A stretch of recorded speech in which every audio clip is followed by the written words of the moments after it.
크리스오야 킬로메, 성령님이 당신을 위해 행하실 7가지, 성령님이 당신을 위해 행하실 7가지. 들어가는 말. 하나님께서 우리를 위해 하신 가장 큰 일은 우리에게 성령님을 주신 것입니다.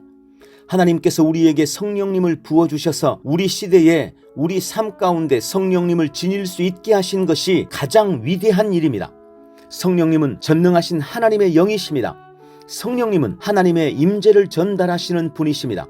그러나 아주 많은 그리스도인들이 그 진정한 의미와 중요성을 결코 알지 못했습니다. 바로 그분이 예수님을 그리스도, 기름 부음 받은 자가 되게 한 것입니다.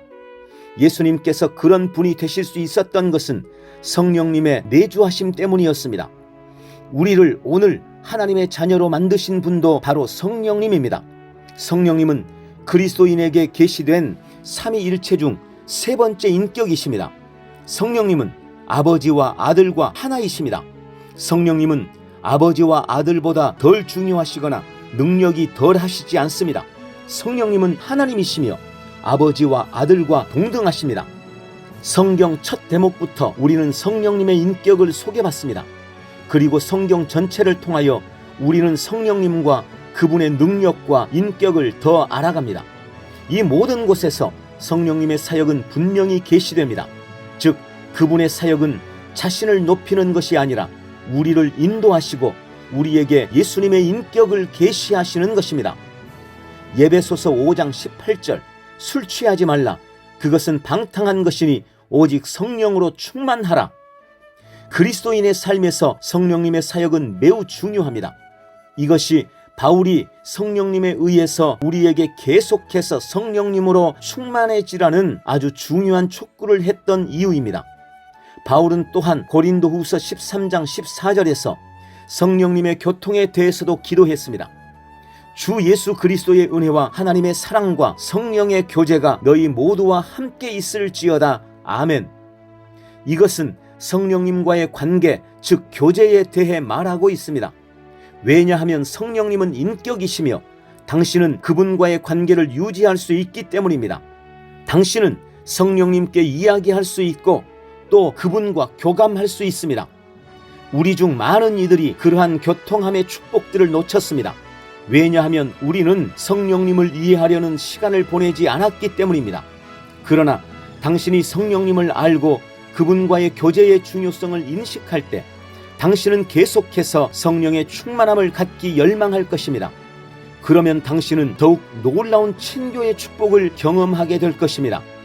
이 책에서 나는 성령님으로 하여금 당신을 충만하게 하고 자신의 그릇을 채우시도록 내어드리는 하나님의 모든 자녀의 삶에 성령님이 가져오시는 7가지 중요한 축복들, 즉 당신이 성령님의 영향력에 순종할 때 삶의 경이로운 변화를 가져올 7가지 축복을 집중적으로 조명했습니다. 할렐루야! 크리스오야 킬로메, 성령님이 당신을 위해 행하실 7가지. 제1장, 성령님은 하나님의 임재를 주십니다. 성령님은 하나님의 임재를 주십니다. 이것이 성령님께서 당신의 삶에서 행하시는 첫 번째 일입니다. 성령님은 당신에게 하나님의 임재를 가져오십니다. 그렇게 되면 당신은 더 이상 어둠 속에 있지 않을 것입니다. 성령님은 아름다운 정체성을 지니십니다. 성령님은 하나님의 임재의 천사라고 불립니다. 성령님은 우리에게 하나님의 임재를 가져오시고 그것이 우리에게 실제가 되게 하시는 분입니다. 이사야 63장 9절 10절, 주께서 그들의 모든 고난 속에서 고난을 당하셨고 그의 면전에 있는 천사가 그들을 구원하셨도다. 주께서 그의 사랑과 그의 긍휼로 그들을 구속하시고 또 주께서는 옛적의 모든 날들에 그들을 안고 다니셨도다. 그러나 그들은 반역하였고 주의 거룩한 영을 괴롭혔으니. 보셨습니까? 이사야 63장 10절에서 언급된 성령님이 9절에서는 그분의 임재의 천사라 불립니다. 구약 성경에서 성령님은 아버지를 나타내셨고 성경은 그분을 그분의 임재의 천사라 부릅니다. 천사라는 말은 사신이라는 말에서 번역된 것입니다. 다른 말로 하면 그분은 하나님의 임재의 사신 또는 전달자입니다. 그분은 전 세계 이곳저곳으로 하나님의 임재를 운반하시는 분이십니다. 그리고 그분이 그 임재를 지금 당신에게 가져오십니다. 그것이 우리가 예수님이 실제하심을 알 수 있는 이유입니다. 그것이 우리가 하나님의 말씀을 믿을 수 있는 이유입니다. 당신은 모를 수도 있지만 그것은 진리입니다. 우리가 기도할 때 우리의 영에 하나님의 임재가 실제적이 되게 하는 것은 성령님이십니다. 그러면 당신은 살아계신 하나님을 가깝게 느끼는 것입니다. 우리는 하나님의 영광에 의해 영적으로 압도됩니다. 하나님은 무소부재하시지만 그분의 임재는 모든 곳에 나타나지는 않습니다. 성령님은 하나님의 임재를 나타내시는 분이십니다. 성령님은 우리에게 하나님의 능력을 알아차리게 하며 하나님의 임재를 우리에게 실제적이 되게 하십니다. 그리고 하나님의 임재의 그 실제가 기적을 일으키기 위해 꼭 필요한 불꽃인 믿음을 우리 안에 휘젓습니다. 믿는 자의 삶에서 하나님의 임재는 매우 중요합니다. 다윗은 그의 삶에서 하나님의 임재의 중요성을 이해했습니다. 이것이 밧세바와 죄를 범한 후에 다윗이 하나님께 자신의 삶에서 하나님의 영을 거두지 말아달라고 부르짖었던 이유입니다. 다윗은 시편 51편 11절에서 다음과 같이 말했습니다. 저를 당신의 임재로부터 버리지 마시고 저에게서 당신의 거룩한 영을 거두지 마소서. 이 성경 말씀에서 우리는 하나님의 임재와 성령님 사이에는 어떤 연결이 있음을 봅니다. 그러나 어떤 그리스도인도 심지어 죄에 빠져있다 하더라도 이제는 이런 기도를 드릴 필요가 없습니다. 왜냐하면 성령님은 이미 오셔서 모든 믿는 자 안에 거하시기 때문입니다. 그래서 주님은 성령님께서 영원히 우리와 함께 하실 것이라고 말씀하셨습니다. 모세 역시 하나님의 임재의 중요성을 인식했습니다. 모세는 하나님의 임재의 보증이 없이는 결코 움직이려고 하지 않았습니다. 출애굽기 33장 15절 모세가 주께 말씀드리기를 만일 주의 임재가 나와 함께 가지 않으면 우리를 여기에서 올려보내지 마소서. 우리의 삶도 이렇게 되는 것이 당연합니다.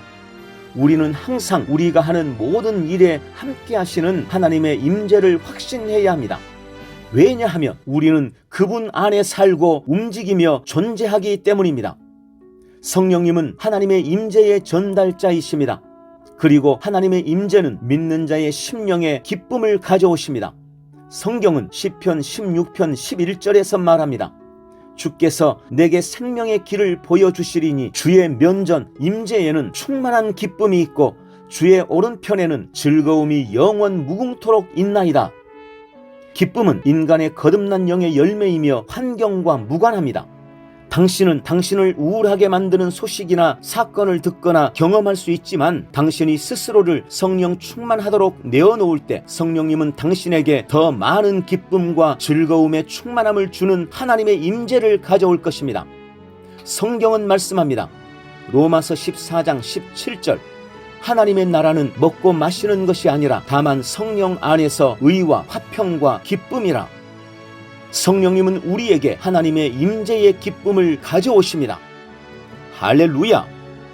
크리스오야 킬로메 성령님이 당신을 위해 행하실 7가지 제2장 성령님은 당신을 가르치십니다. 성령님은 당신을 가르치십니다. 고린도전서 2장 12절 우리가 세상의 영을 받지 아니하고 오직 하나님께로부터 온 영을 받았으니 이는 우리로 하나님께서 우리에게 값없이 주신 것들을 알게 하려 하심이라. 이는 성령님께서 우리를 위해 하시는 가장 심오한 일들 중 하나입니다. 성령님이 삶에 임할 때 당신에게 하나님은 더 이상 비밀이 아닙니다. 성령님은 하나님이 누구신지 당신으로 하여금 알게 하시는 분입니다. 성령님은 당신에게 하나님의 말씀을 가르치시고 당신을 안내하십니다. 당신은 더 이상 삶의 광야에서 살지 않을 것입니다. 왜냐하면 항상 빛이 있을 것이기 때문입니다. 예수님은 요한복음 8장 12절에 나를 따라오는 사람은 결코 어둠 속에 다니지 아니하고 생명의 빛을 얻으리라 라고 말씀하셨습니다. 성령님은 하나님의 말씀을 계시하신다. 성령님은 우리에게 하나님의 말씀을 밝혀주십니다. 성령님은 하나님의 것들을 계시하십니다. 고린도전서 2장 14절은 말씀합니다. 자연인은 하나님의 영의 일들을 받아들이지 아니하나니 이는 그 일들이 그 사람에게는 어리석게 여겨지기 때문이요 또 알 수도 없나니 이는 그 일들이 영적으로만이 분별되기 때문이니라. 하나님의 것들은 영적으로만 이해할 수 있습니다. 이것이 당신 삶에 성령님이 필요한 이유입니다. 성령님은 당신을 가르치시고 당신의 영에 하나님의 것들을 밝혀주십니다. 예수님은 요한복음 14장 26절에서 다음과 같이 말씀하셨습니다. 그러나 위로자이신 성령을 아버지께서 내 이름으로 보내시리니 그가 너희에게 모든 것들을 가르치시며 또 내가 너희에게 말한 모든 것들을 기억나게 하시리라. 요한복음 16장 13절에서도 다음과 같이 말씀하셨습니다. 그러나 진리의 영이신 그분이 오시면 너희를 모든 진리로 인도하시리라. 그분은 스스로 말씀하지 아니하시며 무엇이나 들은 것을 말씀하실 것이요 또 너희에게 다가올 일들을 알려주시리라. 위로자는 진리의 영, 즉 실제의 영이라는 뜻입니다. 하나님의 말씀은 진리입니다. 하나님의 말씀은 실제입니다. 그리고 당신을 그 실제로 인도하시는 분이 성령님이십니다. 다시 말해 당신이 이 세상에서 보거나 관계할 수 있는 모든 것들은 단지 그림자에 지나지 않는다는 뜻입니다. 실제가 무엇인지 알고 싶다면 성령님께서 알려주셔야 합니다. 성령님께서 당신에게 삶의 참된 것들을 계시하셔야 합니다. 성령님은 당신의 삶 속으로 들어오셔서 당신에게 미래의 일들을 알려주실 것입니다. 당신은 더 이상 어둠 속에 있지 않게 될 것입니다. 당신은 더 이상 혼란 가운데 걷지 않고 매일 빛 가운데 살게 될 것입니다. 당신은 믿음과 확신을 가지고 미래를 대면하게 될 것입니다. 성령님은 실제의 영이십니다. 할렐루야. 이제 당신은 하나님께서 당신에게 주시는 것들을 알 수 있습니다. 그것들은 하나님께서 그분의 복음을 통해 가용하게 하신 것들입니다. 당신은 그것들을 알 수 있습니다. 왜냐하면 하나님의 영이 당신을 밝혀주실 것이기 때문입니다. 그러면 당신은 그것들을 사용할 수 있습니다. 성령님은 당신에게 하나님의 말씀을 가르쳐 이해하게 해 주십니다. 고린도전서 2장 9절부터 13절 그러나 기록된 바와 같으니 하나님께서 자기를 사랑하는 자들을 위하여 예비하신 것들은 눈으로 보지도 못하여 귀로 듣지도 못하였으며 인간의 마음 속에 들어온 적도 없었느니라 한 것이라. 그러나 하나님께서 이것들을 우리에게 그의 영으로 나타내셨으니 이는 성령께서는 모든 것 심지어 하나님의 깊은 것들까지도 통찰하시기 때문이라. 사람의 일을 그 사람 안에 있는 사람의 영이 아니면 누가 알리요. 이와 같이 하나님의 일도 하나님의 영이 아니면 아무도 모르느니라. 우리가 세상의 영을 받지 아니하고 오직 하나님께로부터 온 영을 받았으니 이는 우리로 하나님께서 우리에게 값없이 주신 것들을 알게 하려 하심이라. 또한 우리가 그것들을 말하되 인간의 지혜가 가르치는 말로 하지 아니하고 성령께서 가르치시는 말로 하나니 영적인 일들을 영적으로 비교하여 말하느니라. 너무나 아름답습니다. 하나님은 우리에게 성령님을 주셔서 우리가 무지한 상태로 남아있지 않게 하셨습니다. 우리는 하나님의 마음을 알 수 있습니다. 우리는 하나님의 영의 것들을 이해할 수 있습니다. 왜냐하면 우리는 하나님의 진리를 우리에게 밝혀주시는 성령님이 있기 때문입니다. 하나님은 우리에게서 어떤 것도 감추려고 하시지 않습니다. 눈이 보지 못했고 귀가 듣지 못했으며 사람의 마음이 납득하지 못했던 것들, 하나님께서 그분을 사랑하는 자들을 위해 예비하신 것들이 그분의 영에 의해서 우리에게 계시되고 있습니다. 하나님은 더 이상 우리에게 비밀이 아니십니다. 하나님의 영이 없는 자에게는 비밀일 수 있습니다. 그러나 하나님의 영이 있는 그리스도인에게 더 이상 감추어진 것은 없습니다. 하나님께서는 스스로 에스겔서 39장 29절에 내가 더 이상 그들로부터 내 얼굴을 숨기지 아니하리니 이는 내가 나의 영을 이스라엘 집 위에 부었음이라 라고 말씀하셨습니다. 즉 나의 영이 그들 위에 있기 때문에 나를 더 이상 그들에게서 감출 수 없다 라고 말씀하신 것입니다. 하나님의 영은 당신의 삶 속으로 기름 부음을 가져오십니다. 그리고 그 기름 부음은 당신에게 하나님의 것들에 대한 통찰을 줍니다. 그 기름 부음은 당신에게 하나님의 마음을 열어주어 하나님의 영광의 부요를 밝혀줍니다. 하나님은 내가 더 이상 그들에게서 나의 얼굴을 감추지 않을 것이다 라고 말씀하셨습니다. 그 이유는 그분의 영을 부으시기 때문입니다. 그 부으심은 오늘날에도 계속됩니다. 나는 성령님이 없는 사람에 대해 안타까움을 느낍니다. 왜냐하면 우리는 성령님과 함께 살아가는 시대에 살고 있기 때문입니다. 그러나 하나님께 감사드리는 것은 오늘날 성령의 충만함을 받을 수 있는 기회가 모든 사람에게 주어졌기 때문입니다. 사도행전 2장 17절 18절 하나님께서 말씀하시기를 마지막 날들에 내가 내 영을 모든 육체 위에 부으리라. 그러면 너희 아들들과 딸들이 예언할 것이요 또 너희 젊은이들은 환상을 볼 것이며 너희 노인들은 꿈을 꾸리라. 또 그 날들에는 내가 내 남종들과 여종들 위에도 내 영을 부어주리니 그들이 예언하리라. 성령님이 당신 삶 속으로 들어오실 때 당신은 비전과 꿈을 보게 될 것입니다. 당신은 계시를 갖게 되고 더 이상 어둠 속에 있지 않게 될 것입니다. 성령님은 당신에게 장차 올 일들을 알려주실 것입니다. 당신은 삶에서 일어날 일들을 미리 알게 될 것입니다. 당신의 삶에서 방향을 갖게 될 것입니다. 당신은 어디로 가는지 알 것입니다. 성령님의 기름 부음을 통해서 당신은 이 혼란스러운 세상에서 무엇을 해야 할지 아이디어와 방향과 안내를 받게 될 것입니다. 기름 부음으로 인해 하나님의 지혜가 당신에게 올 것입니다. 당신의 마음은 계시를 생각하고 받도록 기름 부음을 받게 되며 당신은 결코 당신이 해야 할 일들에 대한 아이디어가 마르지 않을 것입니다. 기름 부음이 당신을 성공하게 합니다. 왜냐하면 당신은 이제 지혜와 지식의 왕국에 속해 있기 때문입니다. 성령님은 당신으로 하여금 보게 하신다. 성령님의 사역의 한 가지 가장 중요한 측면은 성령님께서 우리로 하여금 보게 하신다라는 것입니다. 요한복음 16장 8절 그분이 오시면 죄에 대하여 의에 대하여 심판에 대하여 세상을 책망하시리라. 책망한다라는 말은 교정한다와 같은 말로 이런 뜻으로 사용된 수많은 성경적 표현이 있습니다. 원래 그 단어는 두 개의 라틴어로부터 유래된 것으로 그 의미는 신약 성경에서 보게 한다는 뜻입니다.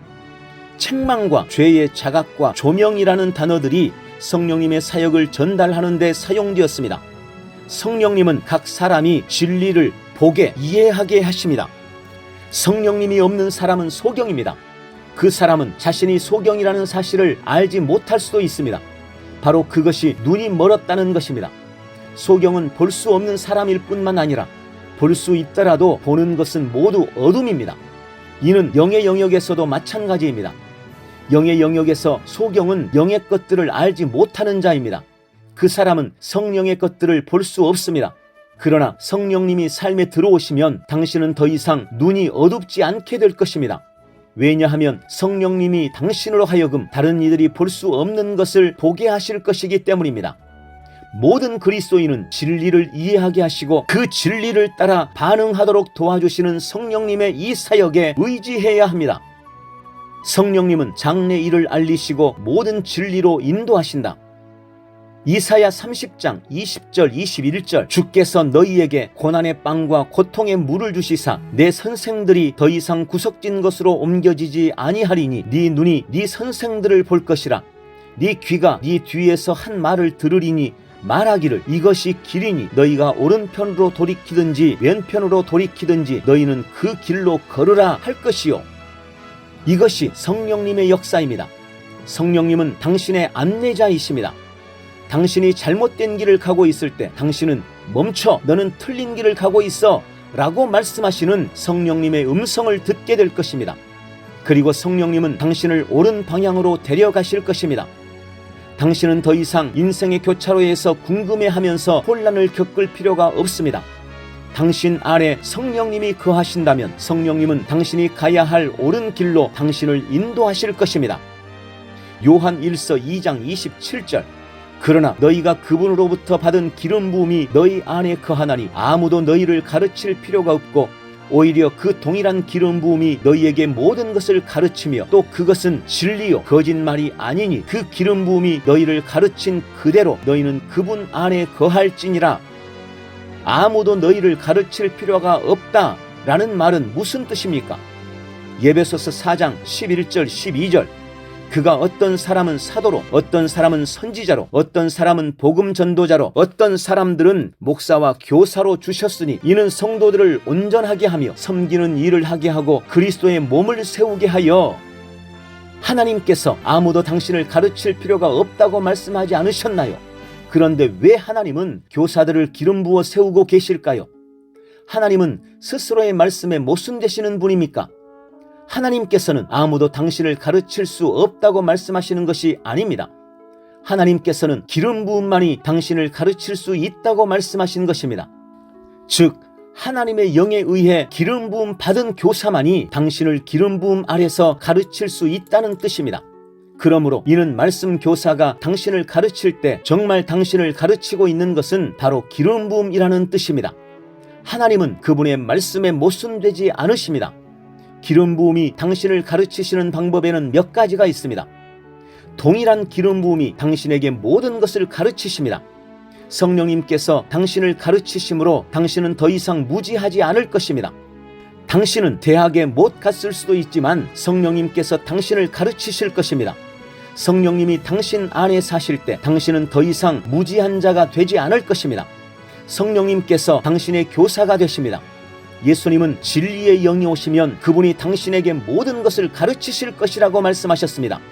예수님은 몇 가지 것들이라고 말씀하지 않았고 모든 것들이라고 말씀하셨습니다. 하나님께 영광 돌립니다.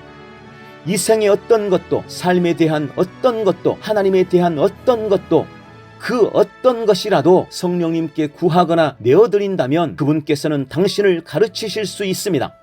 성령님께서는 당신에게 하나님의 말씀을 열고 하나님의 실제들을 밝혀주실 것입니다. 성령님께서 당신의 교사가 되실 것입니다. 성령님께서는 당신이 무엇을 해야 할지 알려주실 것입니다. 성령님께서 당신의 삶을 주관하시면 당신은 전혀 달라질 것입니다. 할렐루야! 크리스오야 킬로멘, 성령님이 당신을 위해 행하실 7가지.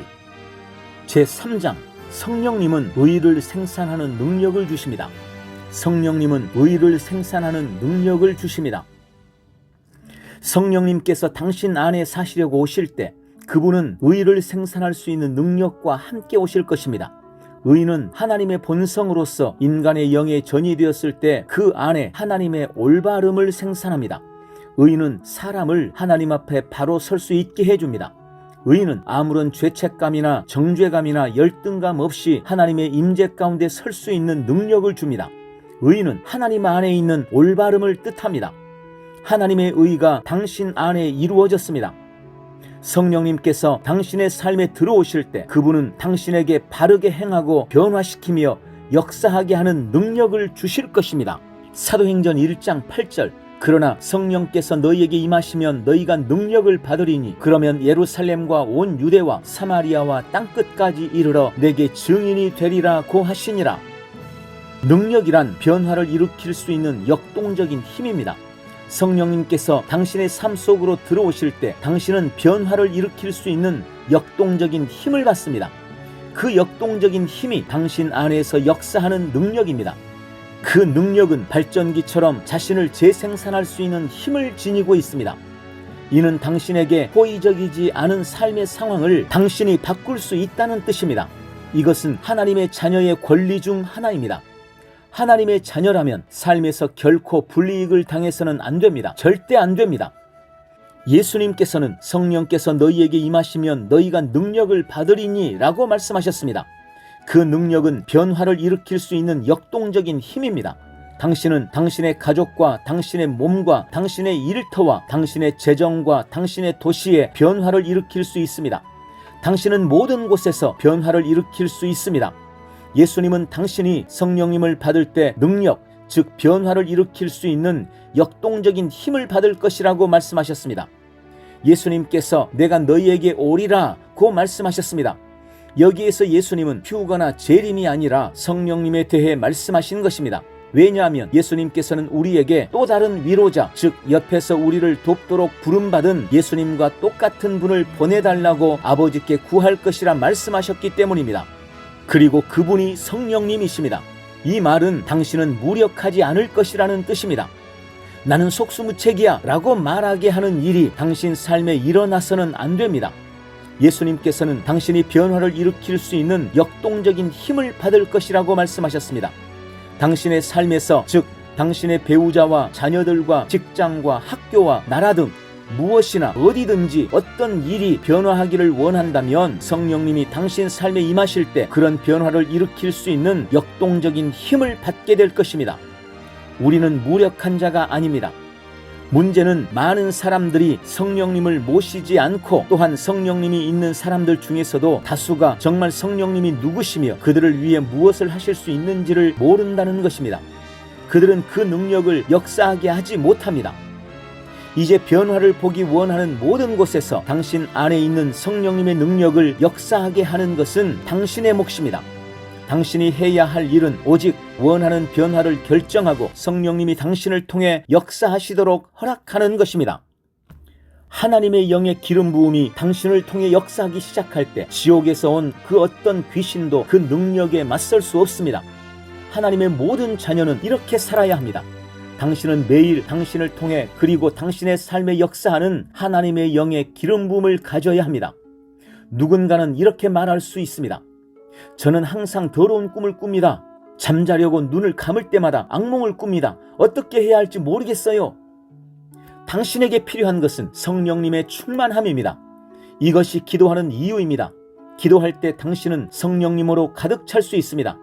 하나님의 영이 당신을 도우셔야만 할 수 있는 일들이 있습니다. 성경은 예수 그리스도께서 성령님을 통하여 하나님께 자신을 드리셨다고 말합니다. 예수님께서는 요단강에서 성령님을 받으신 후에 성령님의 인도를 받아 시험을 받으러 광야로 가셨습니다. 성령님께서는 위대한 시간을 보내기 위해서가 아니라 마귀에게 시험받도록 예수님을 사로잡아 광야로 데려가셨습니다. 성령님은 당신의 삶을 맡으실 수 있고 이때 중요한 것은 과정이 아니라 생산물입니다. 기억하십시오. 당신을 향한 성령님의 생각은 재앙이 아니라 화평의 생각입니다. 이 점을 이해하십시오. 즉 당신이 하나님의 뜻 가운데 있다면 무슨 일이 일어나든지 상관없이 기뻐할 수 있습니다. 그 일이 당신을 얼마나 깊이 데려가는지 상관없이 성령님께서는 함께 그곳으로 내려가실 것입니다. 성경은 이스라엘의 고난 속에서 성령님도 고난을 당하셨다고 말합니다. 성경은 또한 당신이 물속을 통과할 때도 그 물이 당신을 덮지 못할 것이고 당신이 불속을 통과할 때도 불타 없어지지 않을 것임을 보장합니다.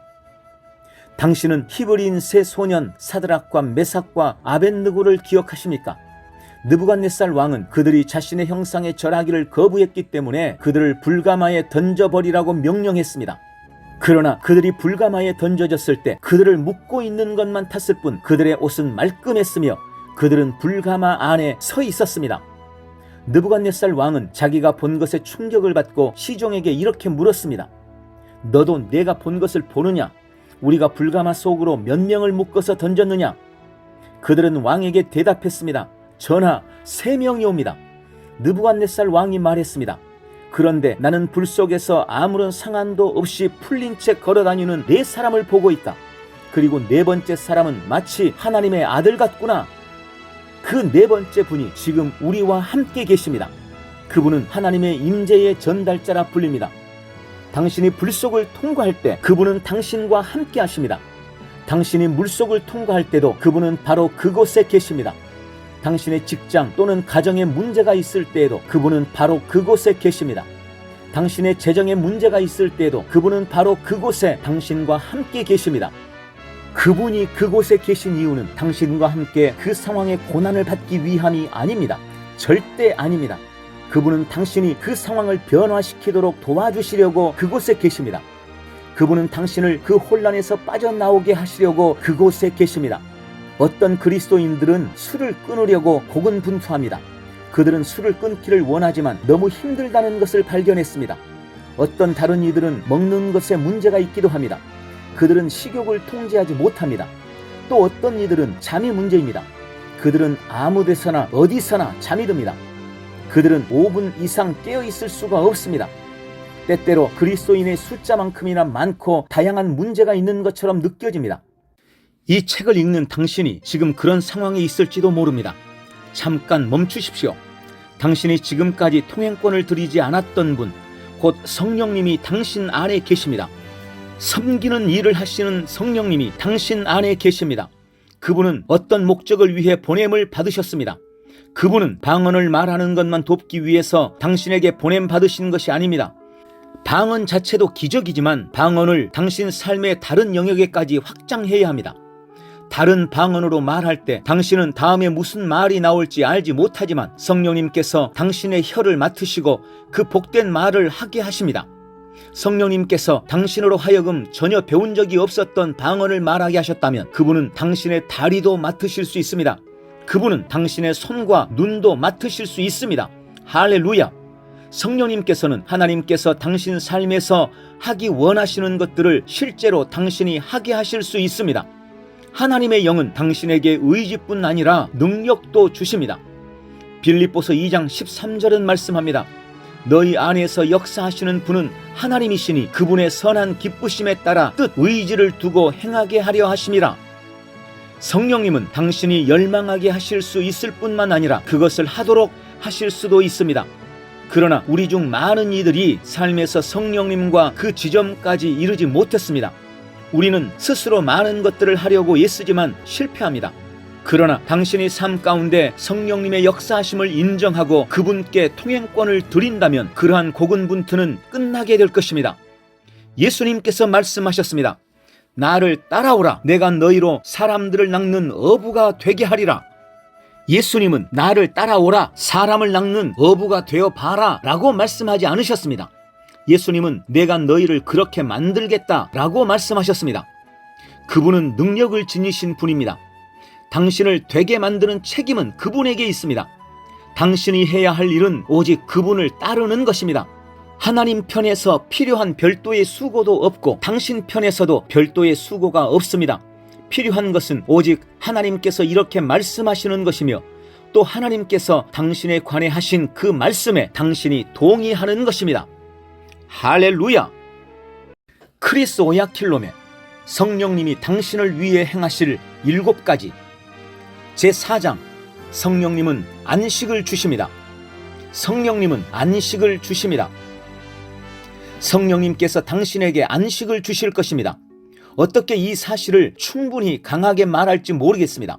성령님이 오실 때 그분은 당신에게 문제로부터의 안식을 주시고 전쟁으로부터의 안식을 주실 것입니다. 우리 내부에서 벌어지는 전쟁이 있을 수 있습니다. 우리는 먼 곳에서 온 나쁜 소식 때문에 어려움을 겪습니다. 우리는 삶의 환경과 일어나는 일들 때문에 어려움을 겪습니다. 우리는 이런저런 일로 어려움을 겪습니다. 어떤 이들은 직장에 대해 걱정합니다. 그들은 가진 것을 잃을까봐 두려워합니다. 당신의 내부와 주위에 많은 어려움이 있고 많은 전쟁이 있다 해도 성령님은 당신의 혼에 안식을 주실 것입니다. 예수님은 마태복음 11장 28절 29절에서 수고하고 무거운 짐진 자들아 다 내게로 오라. 그러면 내가 너희에게 쉼을 주리라. 나는 마음이 온유하고 겸손하니 내 멍에를 메고 나에게서 배우라. 그리하면 너희가 너희 혼에 쉼을 얻으리라 라고 말씀하셨습니다. 성령님은 예수님께서 시작하신 사역을 오늘날 지상에서 수행하시는 분이십니다. 그리고 예수님께서 말씀하셨듯이 세상이 아니라 성령님께서 당신에게 평강, 즉 환난 중에 평강을 주실 것입니다. 성령님은 당신에게 고군분투로부터의 안식을 주실 것입니다. 성령님은 당신의 혼을 위해 당신에게 안식을 주실 것입니다. 요한복음 14장 27절 내가 너희에게 화평을 남겨두나니 나의 화평을 너희에게 주노라. 내가 너희에게 주는 것은 세상이 주는 것과 같지 아니하니 너희는 마음에 근심하지 말고 두려워하지도 말라. 성령님께서 충만하게 당신 안에 거하실 때 성령님은 당신에게 평강과 안식을 주실 것이며 당신은 더 이상 두려워하거나 근심하지 않게 될 것입니다. 이사야서 32장 17절 18절 의의 행위는 화평이 되며 의의 효과는 영원한 평안과 보장이 되고 내 백성은 화평한 처소와 안전한 거처와 조용히 쉬는 곳에 거하리라. 당신 삶에 있는 하나님의 의는 당신 안에 평강과 고요함과 확신을 생산합니다. 사람들은 당신을 놀랍게 볼 것입니다. 왜냐하면 모든 것이 잘못되어 가는 것처럼 보일 때 당신은 엄청난 평강과 안식을 누리고 있기 때문입니다. 그러나 이것은 성령님께서 당신 삶 속으로 들어오시고 또 당신이 그분으로 하여금 당신 안에서 역사하시도록 허락할 때 누리는 것들 중 하나입니다. 밤에 잠을 못 이루는 사람들도 있지만 성령님께서 그 안에 거하신다면 당신은 환난과 삶의 폭풍 가운데서도 안식할 것입니다. 성경은 욥기서 22장 29절 사람들이 내던져지면 너는 일으킴이 있으리라고 말할지니라 라고 말씀합니다. 당신은 다른 사람들을 일으켜 세우는 자가 될 것입니다. 당신이 그분의 평강을 지니고 있기 때문에 그 평강이 당신을 통해 다른 사람들에게 흘러갈 것이며 당신은 두려워하고 짓밟힌 사람들을 돕게 될 것입니다. 예수님은 평안하라 고요하라 라고 말씀하셨습니다. 그러자 아주 잠잠해졌습니다. 예수님은 쉿 하는 소리로 바다도 잠자게 하셨습니다. 예수님은 당신의 영을 잠잠케 하시고 당신의 혼에 안식을 가져오실 수 있습니다. 예수님은 내가 너희에게 화평을 남겨두나니 나의 화평을 너희에게 주노라. 내가 너희에게 주는 것은 세상이 주는 것과 같지 아니하니 너희는 마음에 근심하지도 말고 두려워하지도 말라 라고 말씀하셨습니다. 이제 아시겠습니까? 이 평강이 세상이 줄 수 없는 평강이라면 세상은 그것을 빼앗아 갈 수도 없습니다. 당신은 당신의 혼에 안식을 갖게 될 것입니다. 할렐루야! 크리스오야킬롬의 성령님이 당신을 위해 행하실 7가지 제5장 성령님은 당신을 회복하시고 새롭게 하시며 신선하게 하십니다. 성령님은 당신을 회복하시고 새롭게 하시며 신선하게 하십니다. 성령님은 당신을 회복하시고 당신을 새롭게 하시며 당신을 신선하게 하실 것입니다. 당신은 절대로 능력이 소진되지 않을 것입니다. 당신은 절대로 힘이 소진되지 않을 것입니다. 시편 기자는 다음과 같이 말했습니다. 시편 23편 1절 2절 주는 나의 목자시니 내가 부족한 것이 없으리로다. 그가 나를 푸른 초장에 눕게 하시며 잔잔한 물가로 나를 인도하시는도다. 이 특별한 시편은 나에게 엄청난 영감을 줍니다. 다윗은 그가 살았던 당시에는 결코 일상적이지 않았던 성령님에 대한 계시를 지녔습니다. 다윗은 그의 삶에서 하나님의 영의 자리와 역사하심을 인식했습니다. 다윗은 주는 나의 목자시니 라고 말했습니다. 고린도후서 3장 17절에서 성경은 우리에게 주는 그 영이시니 라고 말씀합니다. 이분이 성령님이십니다. 그분은 당신 혼의 목자와 감독이십니다. 그분은 당신을 안내하시고 당신의 삶을 인도하십니다.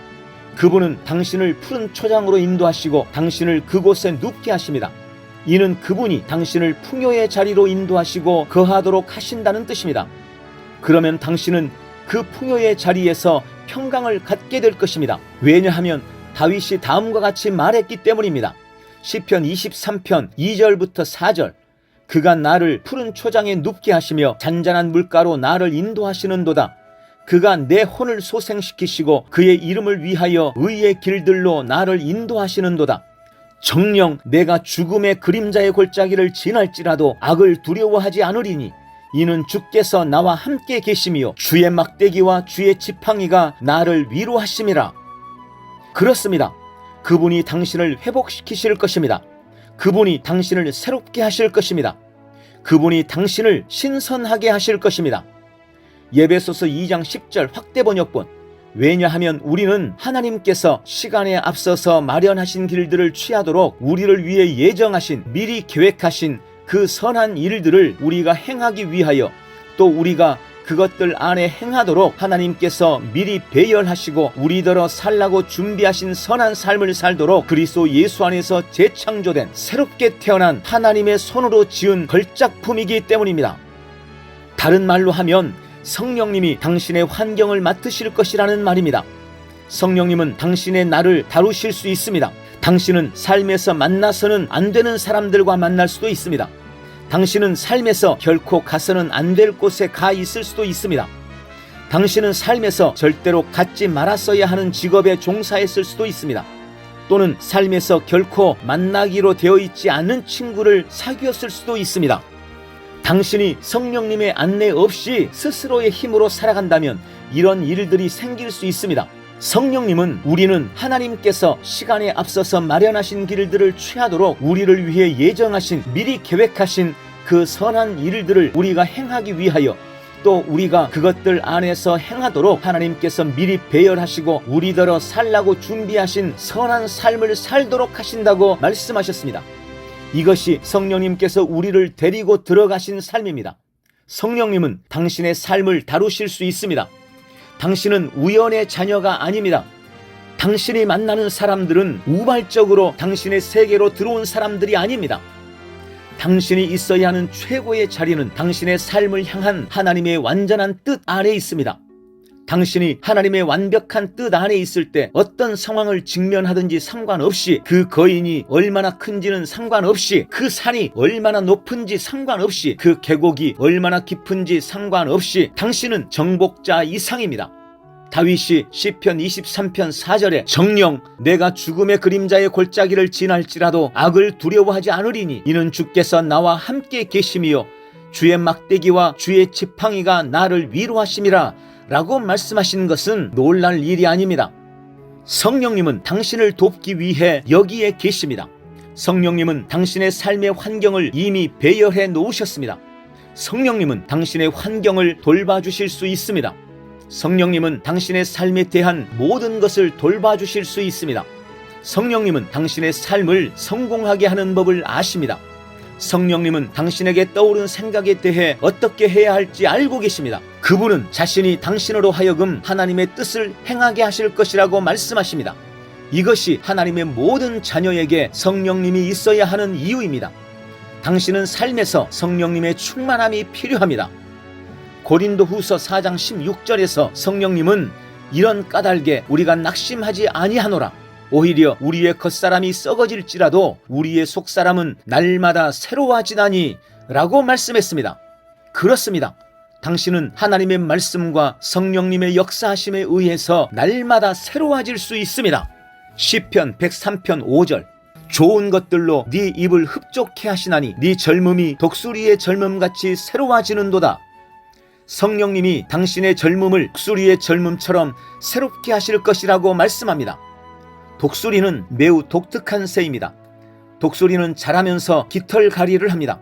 그래서 새 깃털이 옛 깃털을 대신합니다.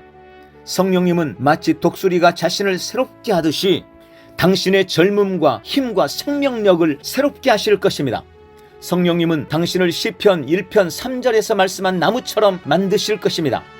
그는 강가에 심겨진 나무 같아서 계절을 따라 열매를 맺으며 그의 잎사귀도 마르지 아니하리니 그가 무엇을 하든지 번성하리로다. 성령님께서 당신 안에 사시면서 당신을 회복시키고 새롭게 하고 신선하게 하실 것입니다. 나는 케네스 핵인 목사님께서 80세이실 때를 보았는데 그는 성령님의 능력으로 무대 위를 춤추고 뛰어다녔습니다. 80세 나이에 말입니다. 그러나 나는 70, 심지어 60세에 똑바로 설 수 없는 노인들도 보았습니다. 그들은 아주 연약하고 비틀거리게 되어 당신도 알다시피 난 이제 늙었어요 라고 말합니다. 그러나 80세 때 핵인 목사님은 달리고 있었습니다. 핵인은 여전히 펄쩍 뛰면서 소리치며 노래하고 있었습니다. 어떻게 이런 일이 가능합니까? 성령님 때문입니다. 신명기 34장에는 120살 때도 모세의 눈이 어두워지지 않았으며 그의 체형도 바뀌지 않았다고 기록합니다. 모세는 아직 죽을 준비가 안 되어 있었습니다. 하나님께서 모세에게 모세야 산으로 올라가서 죽어라 라고 말씀하셔야 했습니다. 그래서 어떻게 되었는지 아십니까? 그 사람은 산을 걸어 올라가서 하나님께서 이스라엘 자손들에게 약속하신 모든 땅을 본 후에 좋습니다. 주님 저는 준비가 되었습니다 라고 말했습니다.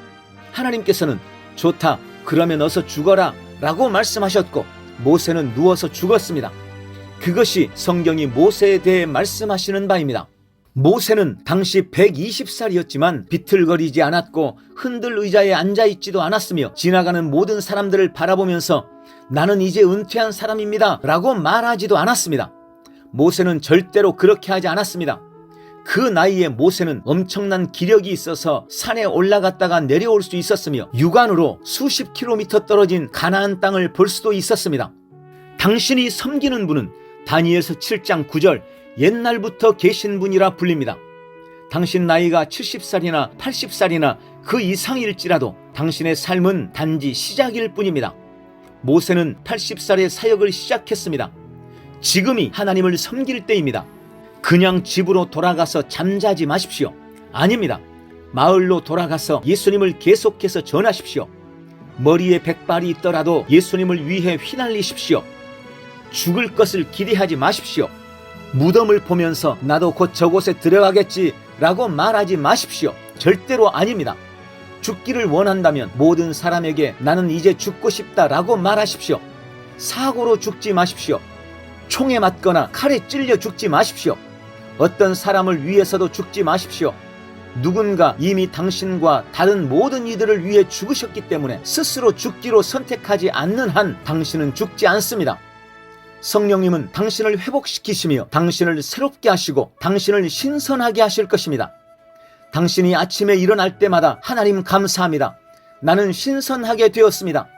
나는 이전보다 더 강합니다. 라고 말하십시오. 갈렙을 생각해 보십시오. 갈렙은 40년 전에 하나님께서 내게 약속하셨습니다. 라고 말했습니다. 지금 갈렙의 나이가 85세지만 갈렙은 45년 전처럼 오늘날에도 여전히 나는 강건하여 전쟁을 위하여 나가고 들어갈 수 있습니다. 라고 말했습니다. 예수님께서는 내가 아버지께 기도하겠고 그분께서 또 다른 위로자를 너희에게 주시리라 라고 말씀하셨습니다. 이것은 헬라어로 알로스 파라클레토스로서 너희와 함께 나란히 가도록 나를 정확히 닮은 또 다른 이라는 뜻입니다. 예수님이 말씀하신 또 다른 보혜사란 예수님을 정확히 닮은 또 다른 분이 당신과 함께 가고 당신과 나란히 여행하도록 부름받으셨다는 뜻입니다. 그분은 예수님을 닮았습니다. 그분은 예수님처럼 말씀하시고 예수님처럼 사랑하시며 예수님이 하셨을 것처럼 당신을 도우실 것이며 예수님이 말씀하셨듯이 당신과 함께 하실 것입니다. 성령님은 당신에게 힘을 주시는 분이십니다. 당신 자신의 힘이 다 떨어질 때 당신을 끌어올릴 수 있는 또 다른 힘이 당신 안에 역사하고 있습니다. 더 이상 압력을 견딜 수 없다고 생각할지 모르지만 성령님이 있다면 당신은 행복한 사람입니다. 당신의 힘으로 안 될 때 마귀는 당신을 처리하여 끝내버렸다 라고 생각할지 모르지만 끝나지 않았습니다. 왜냐하면 그때가 당신 안에 대기자가 주도권을 취하고 당신 안에서부터 그분의 힘이 솟아나는 순간이기 때문입니다. 그러면 당신은 마귀가 이해할 수 없는 능력의 말을 하기 시작할 것입니다. 바울이 고린도후서 4장 7절부터 9절에 그러나 우리가 이 보물을 질그릇에 가졌으니 이는 그 능력의 탁월하심이 하나님께 있는 것이지 우리에게 있는 것이 아님이라. 우리가 사면에서 고난을 당하여도 괴로워하지 아니하며 당혹스런 일을 당하여도 절망하지 아니하며 박해를 받아도 버림받지 아니하며 내던져져도 멸망하지 아니하며 라고 말한 것은 놀랄 일이 아닙니다. 시편 16편 11절 주께서 내게 생명의 길을 보여주시리니 주의 면전에는 충만한 기쁨이 있고 주의 오른편에는 즐거움이 영원 무궁토록 있나이다. 사도행전 3장 19절 그러면 주의 임재하심으로부터 새롭게 되는 때가 올 때 너희 죄들이 지워지리라. 하나님의 임재는 믿는 자의 심령의 기쁨을 가져오고 새롭게 합니다. 영적으로나 정신적으로나 신체적으로 얼마나 소진되었다고 느끼든지 상관없이 당신은 하나님의 임재 안에서 새롭게 될 수 있습니다.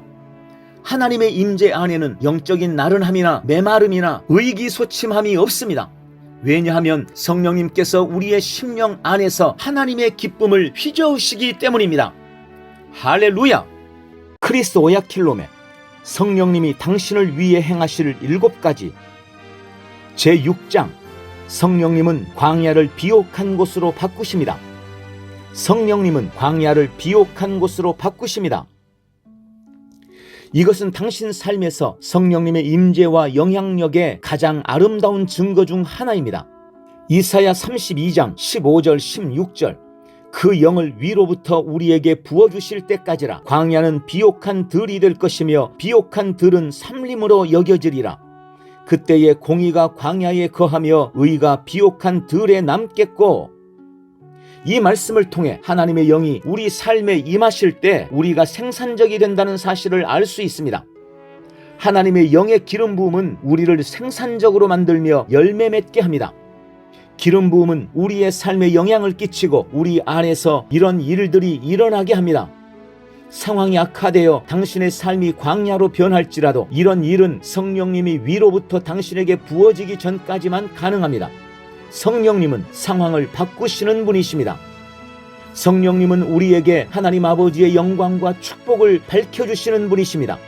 성령님은 우리를 하나님의 임재 속으로 데려가시고 하나님의 축복이 우리 삶 가운데 실제가 되게 하시는 분입니다.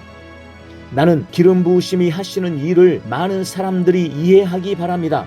기억하십시오. 하나님의 영의 기름 부음은 하나님의 임재와 관계됩니다.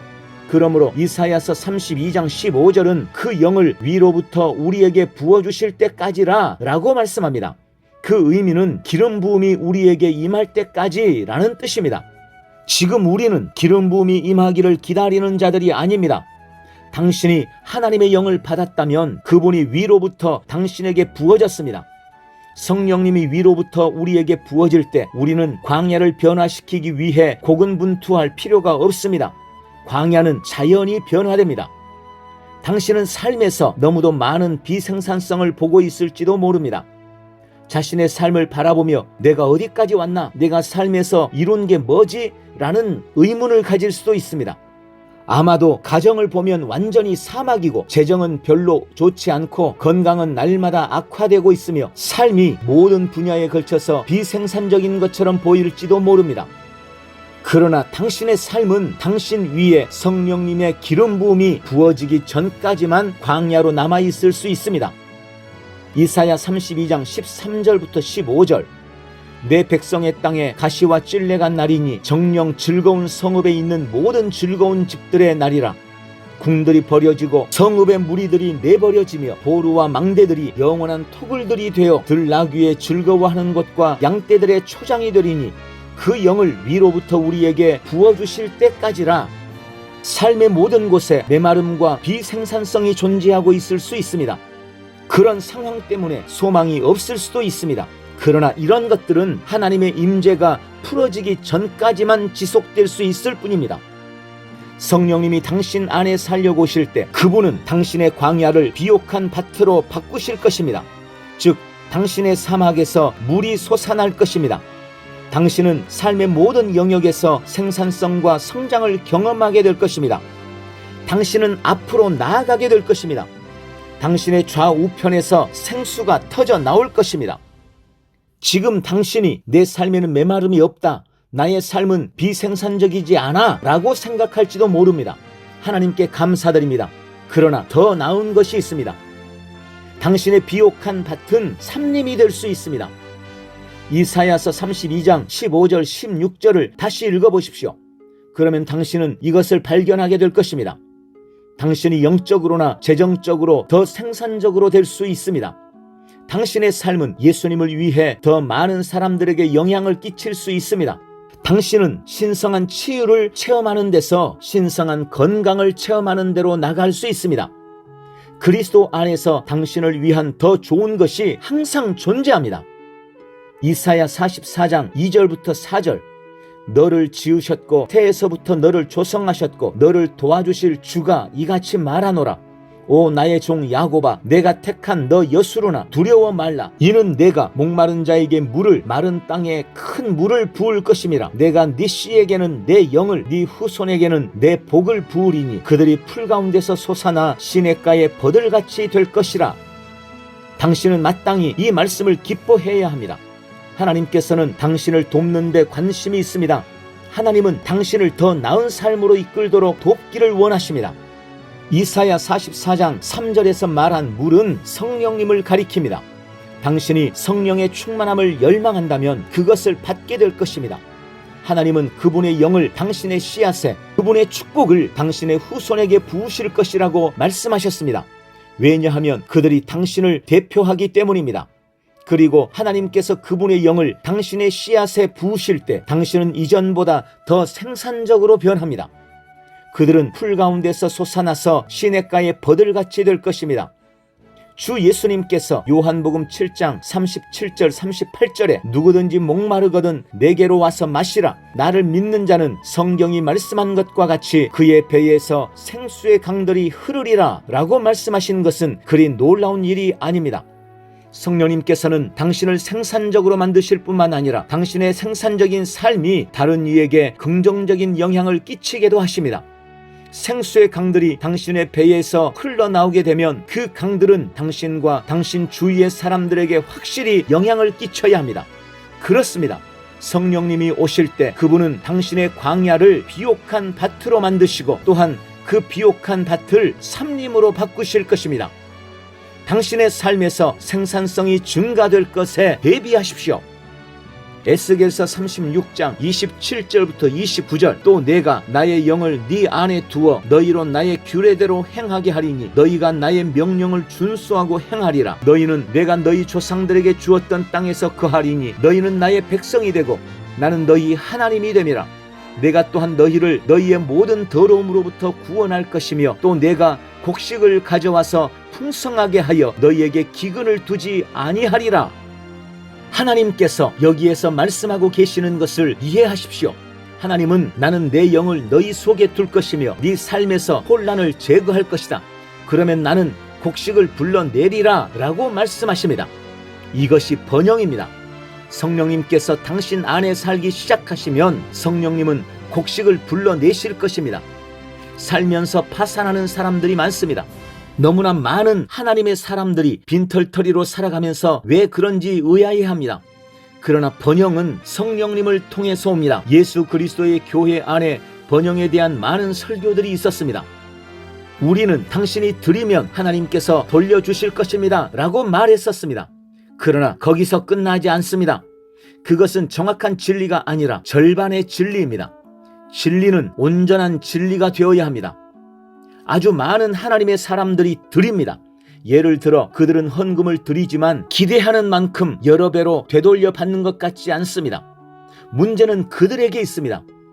당신에게 바로 이 점을 말씀드리고 싶습니다.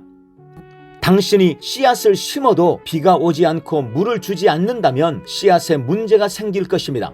성경 스가랴서 10장 1절은 너희는 늦은 비가 내릴 때에 주께 비를 구하라.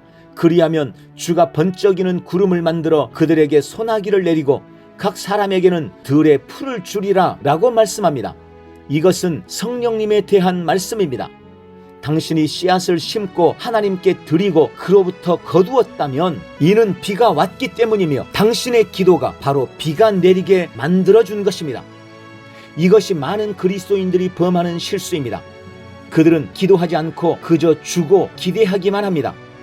그것은 교회에서 이루어지는 도박입니다.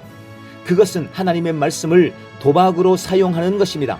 당신이 하나님께 드릴 때 당신은 그분이 전능하신 분이심을 인정해야 합니다. 그렇다면 당신은 성령 안에서 기도하여 당신의 씨앗에 물을 주어야 합니다. 즉 당신은 당신의 씨앗을 믿어야 합니다. 당신은 그 씨앗을 돌려주시는 하나님을 믿어야 합니다.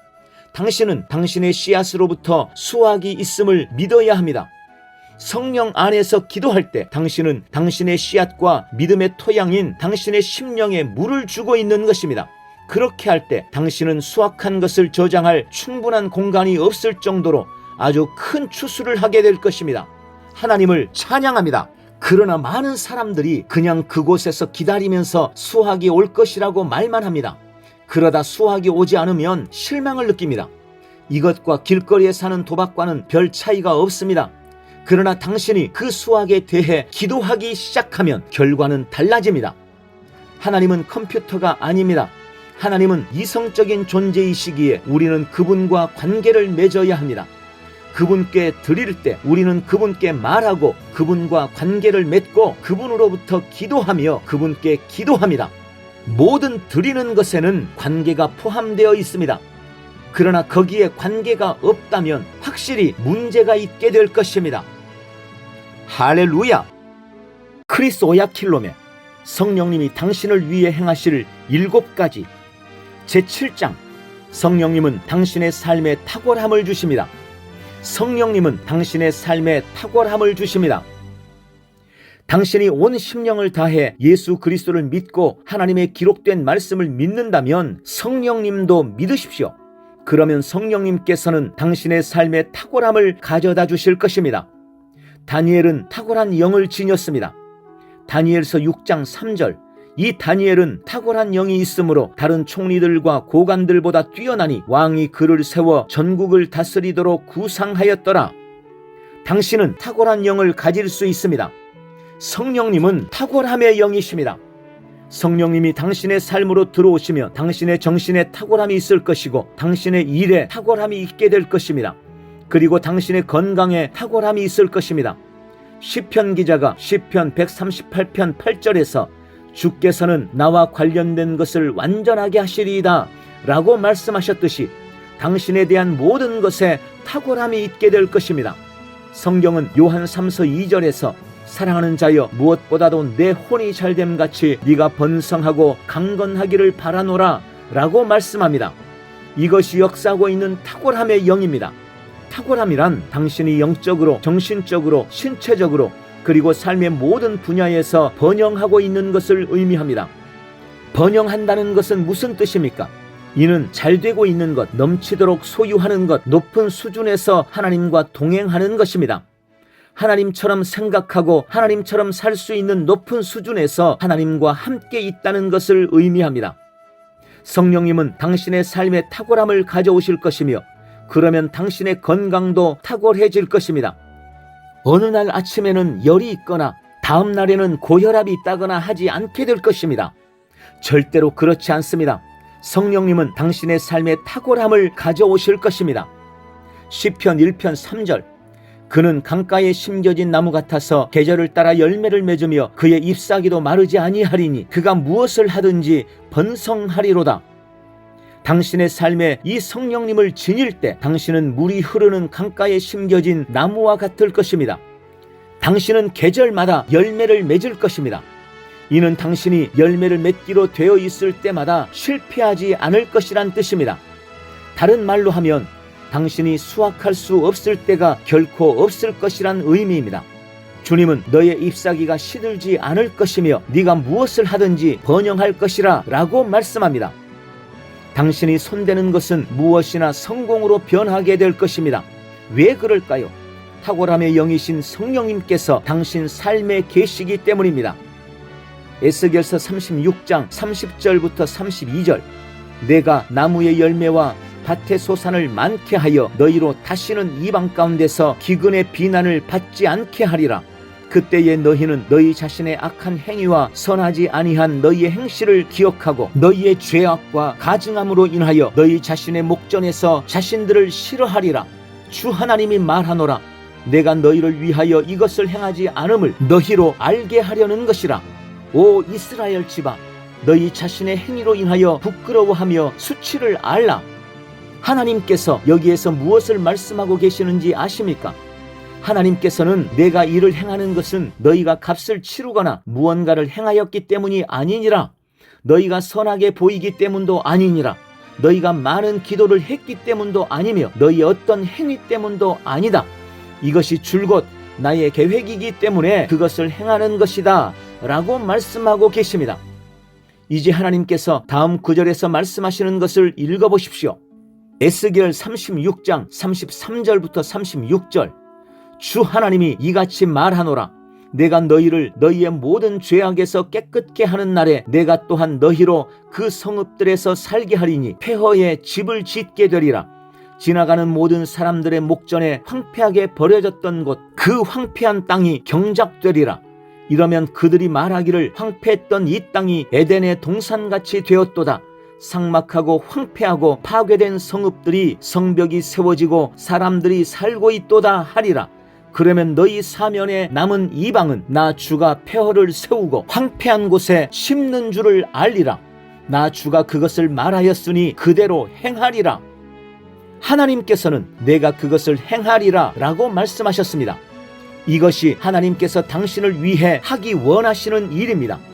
당신이 그분의 영께 내어드리기만 한다면 그분의 영은 당신의 삶에서 이것을 성취하고자 하십니다. 할렐루야! 크리스오야킬롬의 성령님이 당신을 위해 행하실 7가지 제8장 성령으로 충만하십시오. 성령으로 충만하십시오. 하나님께 나와 거듭난 사람은 누구나 성령으로 충만해야 합니다. 당신에게는 성령님이 있어야 합니다. 그렇지 않으면 당신은 하나님의 생명을 살아낼 수 없습니다. 성령님을 받지 못했다면 지금 당장 손을 들고 아버지, 저는 성령님을 받습니다. 저는 성령님을 제 영 안으로 받습니다. 저는 성령님을 제 혼 안으로 받습니다. 저는 성령님을 제 몸 안으로 받습니다. 저는 성령님을 제 모든 세포 속으로, 제 모든 뼈 속으로, 제 혈액의 모든 세포 속으로 받습니다 라고 말하십시오. 예수님을 죽은 자들로부터 일으키신 그분의 영이 당신 안에 거하시면 그리스도를 죽은 자들로부터 일으키신 그분이 당신의 죽을 몸도 살리실 것입니다. 당신의 죽을 몸에 생명력이 넘치게 할 것입니다. 이것이 바울의 건강 비법입니다. 몸에 문제가 생겼다면 아버지, 이 몸은 당신 것입니다. 이 몸은 성령님의 성전입니다. 오시어 제 몸에 거하십시오 라고 말하십시오. 만약 성령님이 당신 안에 오시어 사신다면 모든 마귀는 당신의 몸을 떠나야 할 것이며 모든 고통은 당신의 몸에서 자리를 비워 주어야 할 것입니다. 모든 약함은 당신의 몸에서 나가야만 할 것입니다. 당신의 몸에 어디가 잘못되었든지 이것이야말로 당신에게 가장 필요한 것입니다. 바울이 성령으로 충만해져라 라고 말했을 때 이는 물이 솟아나는 것을 가리키는 것이 아닙니다. 바울의 말은 사람들이 예수님께서 침례하시는 것을 보고 침례 요한에게 이 사실을 말해 주었을 때 그가 했던 말을 떠오르게 합니다.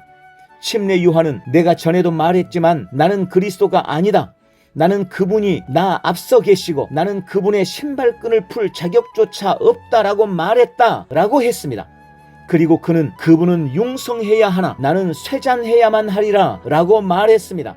이것이 원리입니다. 성령으로 충만해져라 라고 말했을 때 바울은 당신 안에 하나님이 계시다는 사실을 당신이 알기 원했습니다.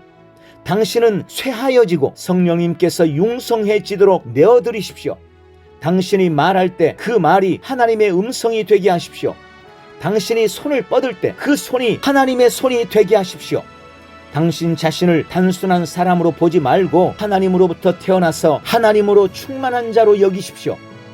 하나님이 커지게 하십시오. 당신 안에 있는 그분의 신성이 증가되고 당신의 인성이 감소되게 하십시오. 성령으로 충만해지십시오. 성령으로 충만해지면 담대함이 생깁니다. 왜냐하면 신성이 증가되었기 때문입니다. 성령님은 구름이나 당신 뱃속에서 움직이는 물로서 당신 안에 계시지 않습니다. 성령님은 속에서 타오르는 불덩어리가 아닙니다. 그분은 당신 안에 계셔서 당신 안에서 역사하시고 당신의 눈을 통해 보시며 당신의 입을 통해 말씀하시고 당신의 손을 통해 만지시고 당신의 발로 걸으시며 당신의 몸 안에 사십니다. 성령님은 예수님께 전념하셨듯이 당신에게도 전념하십니다. 성령님은 예수님을 자라게 하시고 훈련하시고 아버지 앞에서 그분의 사역이 성공하도록 전념하셨습니다. 당신이 삶에서 성령님을 허락한다면 그분은 당신과 함께 성공하시게 될 것입니다. 당신은 그분의 역사를 통해 성령님을 경험합니다. 성령님이 해결하지 못하실 새로운 문제란 없습니다. 그 모든 일에 우리보다 앞서서 모범을 보이셨던 분이 계십니다. 그분의 이름이 예수님이십니다. 성령님은 예수님과 함께 일하셨습니다. 성령님께서 당신과 함께 일하실 수 있도록 당신이 자신을 내어드리기만 한다면 성령님은 당신과도 그렇게 하실 것입니다. 그렇습니다. 지금 당신이 성령님께서 일하실 수 있도록 허락만 한다면 성령님은 오늘 당신의 삶에서 이 7가지 일들을 완전하게 수행하실 것입니다. 그러므로 성령으로 충만하게 되어 있으십시오. 성령으로 충만하십시오. 할렐루야!